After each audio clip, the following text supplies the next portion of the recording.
If I could describe the strangest thing desire has ever made me do, it would be this. Back in high school, I was in physics class, and there was this girl I liked. Nothing crazy, just one of those quiet obsessions where you don't really talk to her, but she's always somewhere in your mind. One day, I noticed something. There's this guy in the class, and he has the same last name as her. And right there, my brain did something weird. It goes, they might be related. Not, are they related? Not, I should ask. Just, they might be. And from that point on, I started acting differently. I'm nicer to him, more attentive, more agreeable, laughing at things that aren't even that funny. In my head this makes sense, because if he's related to her, then somehow this helps me. I didn't know how, I didn't question how, but it felt like a move. Like I was playing the game correctly. And the funniest part is, I don't even think they were related. But that's not really the point. The point is how fast your brain will bend reality when you want something. Because in that moment, I wasn't thinking logically. I was thinking emotionally, and then dressing it up as logic.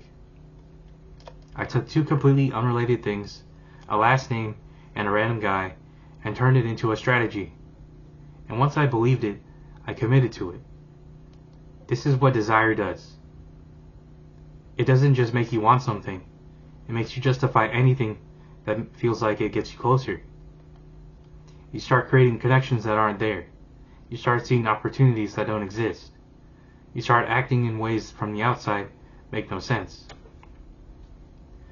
But in your head, it's all perfectly reasonable. And it's not just high school. People do this all the time. You overthink a text message because you think there's a right way to respond. You act differently around certain people because you think it increases your chances.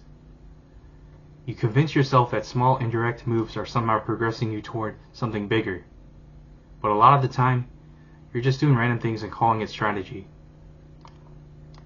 Looking back, I wasn't being smart. I wasn't being calculated. I was just trying to feel like I had control over something I didn't understand. And that's the uncomfortable truth. When you really want something, attention, validation, a person, you don't become more rational. You become more creative in your irrationality. So yeah, the gayest thing I've ever done wasn't being nice to some random guy. It was convincing myself that it meant anything at all.